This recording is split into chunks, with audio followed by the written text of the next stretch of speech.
Hi, everyone. My name is Ambika Muttoo, and I'm the editor of Femina. Welcome to the Femina and Grazia Virtual Beauty Carnival. I'm extremely excited to speak to someone who I believe is directly responsible for normalizing crucial conversations about sexuality, mental health, body acceptance, positivity, sex, and gender in India. Informative, direct, educational, her videos on YouTube and Instagram cut through the noise, providing concise, clear, well-researched information that resonate with men, women, and everyone on the spectrum. I'm talking about the one and only Leeza Mangaldas. Hi, Thank Leeza. you, Ambika. That was such a kind introduction. Thank you so much. Well, this was absolutely spot on as well. I'm so glad that you are a part of this, and I've been waiting to actually have a conversation with you for a very, very long time. So wish granted, I suppose. It's entirely my honor. Thank you for all the wonderful work you do and for celebrating so many people the way you do. Oh, thank you. That's very kind of you to say.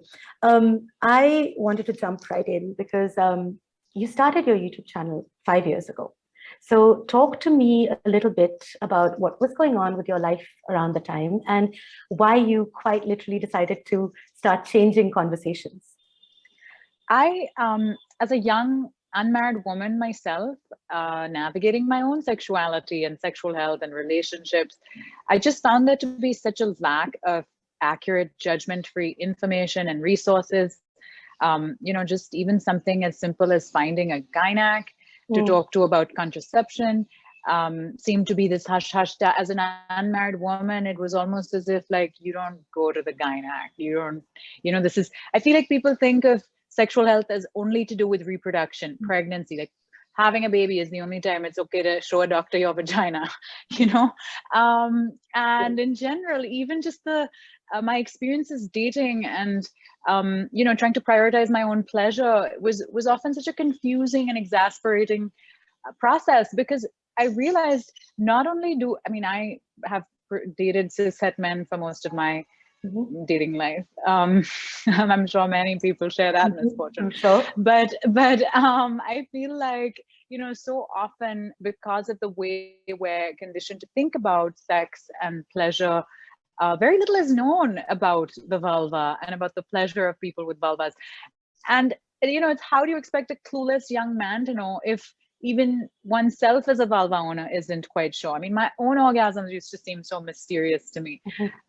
So I did a lot of work because I've always been interested in sexuality. I think of it as such a fundamental part of human existence and identity and things like that. It's always been a subject that was interesting to me. And I realized that we really need to be able to talk more about this because it has very large ramifications on the quality of life. I mean, from gender equality to like just basic health care to the type of violence perpetuated against women and queer people is all a result of a lack of adequate education around this, True. And so I just, I thought I don't have all the answers, but I'm going to learn. I'm going to make it my mission to teach myself, and I'm going to open conversations up so that other people can also share their perspectives. I didn't mean to talk down or be the one with all the answers, but rather to just create some sort of avenue for these conversations to happen. I never realized it would become as popular and as sort of, I don't know, big, I guess, as it's slowly becoming, It's true. But if it was 5 people having this conversation, or 500 or 5,000 or 500,000, I had no way of telling how many would be there, but I knew I couldn't be the only one, thinking these things. No. Well, that actually directly leads to my second question, something I'm particularly mystified about as well. Given that discourse about sex, sexuality, gender, about pleasure, onus, and conversely about shame and bias are so crucial, why is it that we collectively still have issues talking about them? I think that, all over the world and historically and for centuries, sex has been associated with shame in a patriarchal context because, there's so many sort of preoccupations around lineage, reproduction, paternity, and how do we ensure that by controlling the, women's bodies or the bodies of vulva owners predominantly. And actually, when you look at ancient approaches to sexuality, even in South Asia, even our own, they were much more celebratory of like creativity as a force, of sexuality as a manifestation of creation, and this beautiful, life-giving, vital, and very sort of, a non-shameful kind of thing. Potential. When you look at our own art history and iconography, you kind of see that, although there probably was still sort of misogyny in certain texts and things. In general, there was a more, I feel, liberated approach to sex. But then colonialism brought with it this Victorian morality that, and so successfully all over the world, right? You see similar conversations that are happening in India today, happening in Africa or South America, all these other developing countries which have been, sort of on the receiving end of colonial rule, kind of having to unpack those influences. It's funny that today we think of, queer identity or trans identity as some sort of Western import. The naysayers try and say like, oh, this is they're watching too much American television. But these aren't identities invented by the West. We've always had these identities. In fact, our cultures have celebrated these identities. It's just that colonialism was such a sort of potent force, and also relatively recent, right? Which hasn't been 100 years of independence. And I think we've kind of internalized those colonial morals so much that we think of them as our own now. In the meantime, the West has let go of that, and we're still stuck in like, this Victorian kind of approach to only cishet identity as valid, gender as binary, sex is only valid within a marriage. And I think colonialism found a very willing counterpart in casteism. It's hard not to talk about sexuality without talking about caste in the Indian context, because this preoccupation with endogamy and reproducing caste lines and only reproducing within your own caste community is something also that we don't talk about enough here, and it definitely conditions the ways in which we think of marriage, sex, all of this stuff, gender, violence. I mean, it's really complicated and really important. I feel like people think of sex and sexuality as the same thing. Like it's just this thing that happens, on a Saturday night if you get lucky. Your sexuality and sexuality at large is actually, you can never have had sex and still have a sexuality. And you can be asexual and have a sexuality. And as a culture, as a community, as a sort of populace, there's going to be influences from your culture and your language and your history and all of that that's going to play into how you experience sexuality, right? Or how you perceive it. So I feel like it's really a bigger thing, a bigger part of identity, both individual and collective, that we underestimate the importance of because of all the shame and stigma and the fact that it's never really talked about. Okay. Well, I mean, we've unpacked quite a lot here. So I'm curious to know what your process is as a creator, given that it's such a wide, incredibly diverse sector that you're working with and with a lot to demystify. How do you decide to program your content? I don't think I have a very straightforward answer to that, because while it's extremely important to me that anything I say on my channel is factually accurate and judgment-free. And I do a lot of research. I'm constantly reading. I feel like I kind of created myself a curriculum over the years to educate myself about, because it's one thing to, infer from your own experiences or from anecdotes from people you speak to, but I really think there is an intellectual rigor required of any inquiry.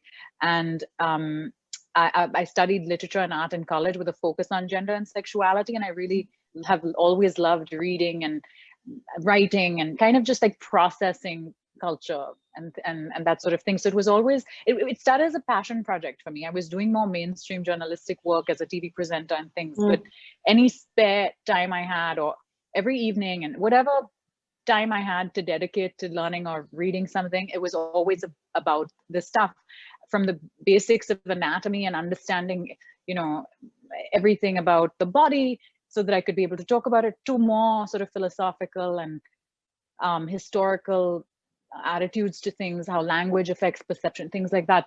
I really enjoyed learning about it. So it didn't feel like a chore at all. It felt like something that was very enriching for myself as well. I didn't know where it would go, and I enjoyed putting it out there, but it wasn't an end in itself. I didn't see it as a means to an end. And so often whatever was on my mind would be what I talked about, especially early on when I wasn't getting as much feedback as I get today. And I feel like right now my inbox is always bursting with questions from people. So then that has also become a huge source of inspiration for me, because I noticed certain questions just being asked by so many different people. And then I realized obviously there's a sort of curiosity around this topic or a need for this information. So then that's another way that kind of helps me decide what to put out. But I would say, yeah, it's a balance, because it's nice to, while it's great to answer the questions that come your way, it's also nice to be doing your own study. And because so many things, I mean, from learning myself, I realized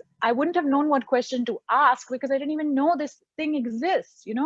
What's the question to even ask? Everybody doesn't have the time or the bandwidth or the inclination to do this homework. I feel like I'm lucky to be able to make this sustainable and do this research. And I feel like I'm a sex researcher now, No, you definitely are, because there's a lot of responsibility as well, like you said, for factual information, especially when you're dealing with questions about health, which, like you said earlier, is also a very, very large part of it. I find the element of the audience very, very interesting, something that you brought up a little earlier. Do you find that audience has really widened and diversified over the years for you? Yeah, absolutely. I think I do want to say, though, I'm not a doctor and I never claim to be. So I don't do any sort of consultation or, direct replies to people. People will send me their sexual health concerns. Unfortunately, I feel like there's so much of stigma here, even just seeing a doctor, that somehow they think, I don't know, maybe it's easier to just anonymously write to this person on the internet. But I am not a doctor, and I make it a point to state that repeatedly. And so I never give medical information, and I never give one-on-one advice to people. But I think so much of what we think of as the domain of doctors or whatever, a lot of that is actually general knowledge. I mean, so many people think that even just knowing about your body is something only a doctor can tell you or should know or whatever, and there's, I feel a lack of, in our education systems, in our curricula, I feel like we deserve to know about our bodies. You don't need to be a doctor to know what the clitoris is. You don't need to be a doctor to understand how the testes function. These are, I mean, you're living in this body. You deserve that information. It should be accessible to you. I feel like people think of sex as either pathological or pornographic. If you're talking about sex, you must be a gynecologist or a porn star. And I think like, well, no, I mean, I love gynecologists and all power to consensual sex work. I don't mean to at all take away from what the two ends of that spectrum are doing when it comes to awareness around sex. But I feel like even ordinary everyday people in less exciting professions should know this stuff, So as a lay person in that regard myself, I feel like perhaps that people don't know aren't used to just seeing somebody who's not, I don't know, making money talking about sex, just talking, you know what I mean? Where it's not I don't have a professional incentive to talk about sex. And I think that's so sad that people see sex as this separate thing, like not just a very vital and normal and everyday part of life, and as I said, I don't mean the act. There are some people who might never want or never have sex or whatever it is, but the body, sexuality, all that stuff is just like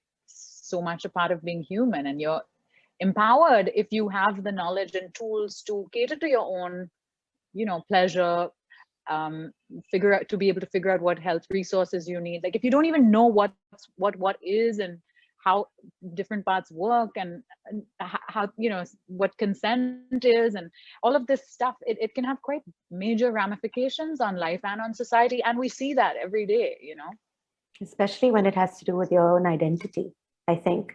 No, you brought up some very, very valid points about how conversations like these need to be normalized and not to be kind of shoved into various extremes, like you said. But again, I mean, shame and stigma and those extremes have become so steeped in our collective psyches that I wonder how one even begins to start dismantling these notions. Like, where does one even start? Yeah, I think it's funny how shame has been associated with sex, particularly in the historically in the Western context for a very long time. I mean, there's, you know, the biblical kind of ideas of original sin, of the Virgin Mary, you know, this kind of, these words, even the idea of virginity and the moral policing that comes with it. And we've kind of really ingrained all of that. I mean, I think most societies in today are still operate in some ways very much with the patriarchy entrenched, as I was kind of mentioning earlier. And I think sexual shame, it kind of allows for the control of how we reproduce and what we want to reproduce. You know, it's a, by making sex seem like only acceptable in the context of reproduction and marriage, you very successfully control societies and keep social hierarchies alive, and keep gender inequality alive, and keep a sort of cishet power dynamic as the only acceptable expression of gender and sexuality alive. And I think it's great that there's more and more awareness now about why that it isn't even beneficial to the so-called, you know, to the cishet men it claims to be serving, because toxic masculinity sucks. It doesn't serve men to be completely denied the ability to be emotionally vulnerable. I mean, we never talk about child sex abuse, even though it happens to men. It happens to young boys, like a few percentage points more than it happens to girl children, you know, for example. We never talk about this though, right? I feel like the status quo does not even serve men, even though they're constantly, you know, upset about feminists and queer people. I don't know, I see cishet men like whining in the comments all the time. And I'm like, this doesn't serve you either. You know, this is going to be more equality for me. It doesn't mean less equality for you. Yeah. It's not apple pie. Everybody's right, you know? Yeah. And I feel like maybe I've lost track of your question a bit, but shame, you know, even in language, when you think of the words for the genitals, even in medical context historically, or in official, I don't know, where you label diagrams of the genitals and things, you know, especially the female genitalia, but generally the pubic region was called the pudendum. Okay, you'll still see like the pudendal nerve labeled in diagrams of this region and things like that. Pudendum, it comes from the Latin word for shame, pudere. You know, and today you still see parents in India tell their small toddlers, you know, like, this is your eyes, nose, whatever, teaching parts of the body to a child, and they'll say, and that's shame. They might say that's your nunu or chuchu or something, but it is still shame. Shame is a euphemism for the genitals, you know, and in all kinds of different languages and cultural contexts, we use the words for the genitals as insults. You know, they're not words that we say freely, so there's typically euphemisms around those parts that are taught to. I mean, so all over the world, most people still think the vulva is the vagina, or rather wrongly use the word vagina to describe the external genitals, when in fact the vagina is only the internal canal from which menstrual blood exits and things like that, right? The external part is actually called the vulva, but we don't know that because we never use the right words, because there's that much shame around, particularly anything other than a penis owner's body, right? So yeah, I feel like sexual shame is definitely culturally disseminated, and in most cultures, even in the West, it remains a thing. But I think people are recognizing that it would benefit us to relieve ourselves of that shame. I love this book by Emily Nagoski. It's called Come As You Are. Wonderful book about sex and sexual health and all kind of lovely book, especially if you have a vulva. And she has this wonderful metaphor of how your sexuality is like a garden, where you know, as a young person, some of what's growing in your garden may have been planted for you. And as you grow up, and come into adulthood and kind of figure out your own identity, it's worth starting to think about what was planted for you by family, culture, environment, religion, whatever external influences, and what you've planted yourself, you know, and what you want to plant more of, and what you might want to remove from your garden, and you know, what you want to water more, what you need to de-weed. And I love that analogy because it can be difficult when you inherit part of this garden to figure out what you put in there and what just happens to be there, you know? True. But also, if I may interject, at the same time, I think it's also crucial that to even begin to do that, even begin to disassemble everything, you have to be able to either speak about it or think about it. It has to be on your mind to even be able to do that, right? Not swept under a carpet, not something that is not accessible to you in terms of a conversation, even if it is with your parents or friends or anybody, right? Yeah, I think that it is unfortunate that many people are not able to talk to their trusted, especially young people, you know, aren't often able to go to a parent or caregiver or teacher and ask a question about sex and sexuality. I think as you grow up, maybe you can talk to friends, and clearly people are having conversations on the internet because it allows you a certain freedom. I don't know, freedom and privacy in a funny kind of way, right? Hopefully no one's looking at your phone and what you're asking home. But I think it is so important that we make this information more readily available to young people, because studies globally actually show that young people with access to sex education and young people who can talk to a parent or caregiver about sex are more likely to delay having sex, less likely to take risks with their or another person's health or safety, and more likely to basically make safer, better choices. So I don't know why there's this huge anxiety. I feel like a lot of parents and educators and things seem to think that sex education is going to make all these young people have more sex, you know, or it's going to corrupt young minds, but it actually does the opposite. And that makes so much sense to me. You know, when something is hidden and shut off and forbidden, you are so much more curious about it. And the curiosity takes on this human nature, kind of unfortunate tinge of like shame and, you know, there's like the titillation almost comes from the fact that it's taboo, right? Whereas when something is just normalized and you are told about it in a respectful and non-patronizing way, I feel like it demystifies that thing. Maybe it even rids it of some of the titillation, because there is something about taboo anything that is strangely associated with arousal. So I don't mean to, you know, take the sexy out of sex, but I do think it's worth empowering people with information so they can make safer, better choices. You know, instead of it being prescriptive, you don't have to tell people what to do and who to be and how to. I feel like I never give advice on how to have sex, you know, that this is what you should do and this is how you give a blowjob, and this, because only you and your partner can be experts on each other's pleasure, or in a solo case, just you on your own pleasure.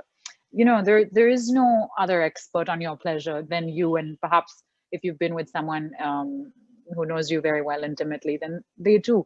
But I cannot be an expert on your pleasure. You know, there's so much variety in the way we experience desire and arousal, and that's beautiful. It's wonderful. That's what makes it so exciting. So I feel like while I want to make you know, I want to make it normal to talk about sex, I also don't want to make it seem like there's only one way to do things, or this is the only right way. You know, I'm not being pedantic or like instructional in that regard. I feel like we talk about consent, safety, and things like that, where maybe there's less of a gray area around the right way to do things. But as far as pleasure goes and desire goes and arousal goes, like there's so much figuring out to do from person to person. I think we also need to talk about the last year and a half, given the circumstances we've been in, the pandemic.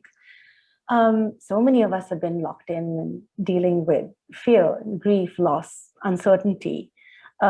Digital spaces kind of, and often do, become these mediums where people can pour out their emotions and thoughts, right?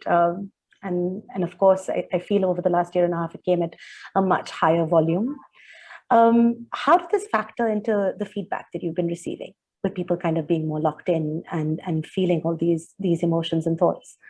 Did that change anything for you? Yeah, I think that people have had more time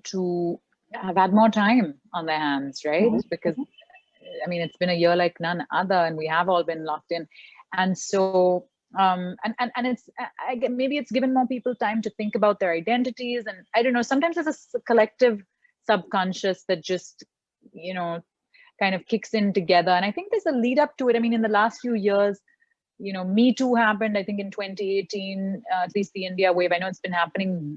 That wasn't the only, and it wasn't the first iteration, but it did make itself felt. Section 377 was decriminalized. These were, even though there's a lot of work to be done, I think those were important milestones. And even though I've been creating this content for several years, this year it really exploded. I mean, just in terms of the reach that the content is getting and the interest that it's generating. I think like this time last year I had 50,000 followers or something, and I'm approaching 500,000 now. So it took me like 3 or 4 years to get to 50,000, and then it like has expanded. The interest in this has really somehow, I'm not sure, because maybe people had more time to consume content. So in general, I think people have been consuming all kinds of content stuck at home. But also maybe more than ever before, people are thinking about identity and thinking about how they can be more inclusive.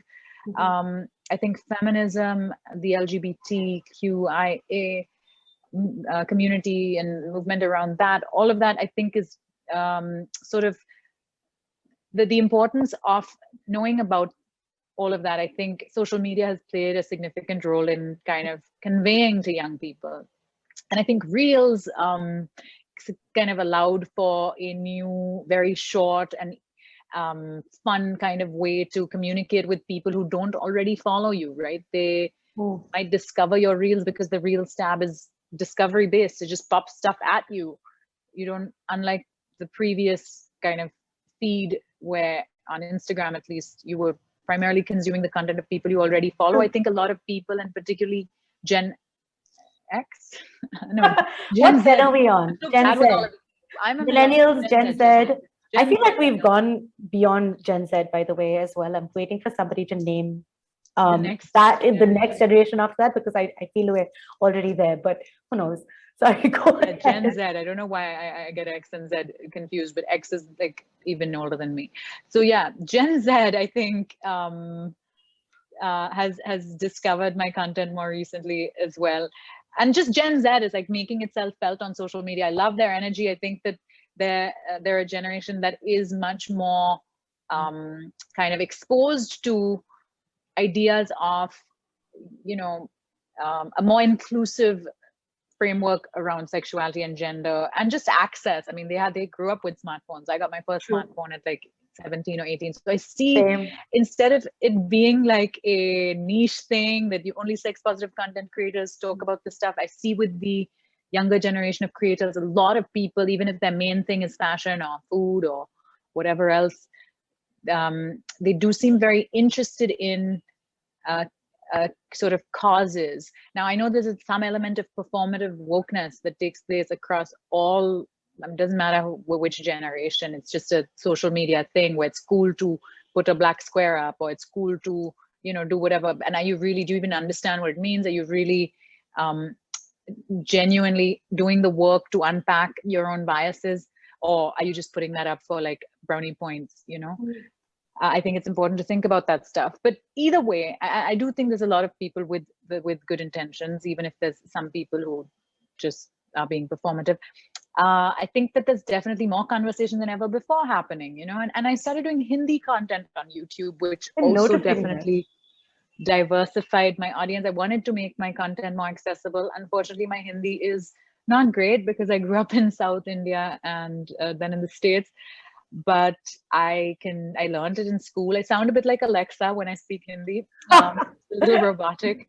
I don't think you do, just for the record. My people who watch that's a common comment I get. But I find it. I mean, I agree. I do sound a little bit robotic, but I think people are grateful for the information. They don't really care about the delivery. I'm not a comedian, and I think they like that it's delivered in a shame-free way, where I'm not neither trying to like titillate and nor am I being coy about it. So I think people appreciate the sort of normal, I don't know, the fact that I talk about this stuff the way one would talk about a movie or a recipe or something, Yeah. And I think it's also very, very common to talk about the negative effects of the internet, and for good reason. But I think it's also important to remember that there's a much larger environment now that is conducive to open dialogue, quite simply. you know. How do you know that you're getting through to people? I mean, people reach out to me a lot. They tell me every day in my messages. I'm very grateful that people seem to be like on board with this, and I learn a lot. Also, you know, people will write to me. It's quite wonderful how as soon as you make it seem like you're not going to judge, it's amazing how much people want to share. Yeah. And since I'm so forthright about stuff, I mean, I don't make it personal on my page so much. Instead of, like, it's not about my sex life or because that's not really so interesting. This isn't a gossip page, right? It's about learning. I'm more interested in stuff that would be valuable to a lot of people in terms of thinking about things, as opposed to just like, I don't know, a juicy tidbit of gossip or, you know. Yeah. So it isn't, so in that regard, I mean, I don't really talk about my own sex life so much, but I talk about things most people are not yet comfortable talking about or feel awkward talking about. But thinking about. And I think they see that, I mean, I'm talking about the clitoris, I'm showing you a sex toy, I'm showing you a vulva model and things like that. I feel like people think, okay, this person is not going to judge me if I send them an insight or query about my own life or about my own, you know, whatever situation. And while I'm unable to respond or ever, and I can never provide medical advice, I'm not authorized to, what I do sometimes do is ask for people to share. Like, I might talk about a topic and I'll be like, if you have a story or insight you want to share, you can write to me and I will post them all on my stories anonymously, you know. And I think people really enjoy seeing each other's takes on things and each other's experiences, and the fact that I can post it anonymously kind of preserves the privacy of whoever sent it in. But there's a lot of sort of strength to you know, let's say I'm talking about vaginismus and I ask people who might be experiencing vaginismus to share their stories and how they are working through it, you know, and so suddenly you don't feel so alone in this experience of this phenomenon that can be really quite difficult and isolating, alienating as well. You know, or even more fun and lighthearted topics. I mean, I might talk about, you know, what non-sexual things turn you on, because you know, there's so much more to the experience of arousal and even the experience of sex than just the genitals, and we don't think about that enough, I feel. And people send in wonderful answers, you know, so it's really fun to I feel like I've been exposed to so many perspectives thanks to doing this work, because there's no way I could have had stories from thousands of people in real life. I mean, how many people can I meet physically in my life? How many friends can I have, right, who are going to tell me all this personal stuff? But it's funny how on the internet, people want to it allows you a certain amount of privacy, I suppose, and I don't know who that person is really, right? I mean, and they trust that I'm not going to disclose their identity. So it's wonderful that I get to just see things from a variety of perspectives as a result. And I'm also sure that the volume of people writing in has obviously grown over the years, Yeah. which I'm sure you're super happy about. I am too, because I just think, like I said, I mean, the point is to be able to talk, and the point is to be able to talk without shame or stigma. Leeza, I feel I could talk to you for the next week if we were given the time. No, absolutely. I could no. keep talking. I'm just, I'm super happy to have spoken to you. Thank you so much for sharing your thoughts. And honestly, I feel like I need to have some of these conversations as well. And who better than to have them with but you? That's too kind, Ambika. Thank you. I hope I didn't just rattle on. Feel free to edit out bits of it. No, this was ideal, Leeza. And I'm sure we're going to have many more conversations for sure. Thank you so much for joining us. Thanks so much for having me. Okay, bye. Bye.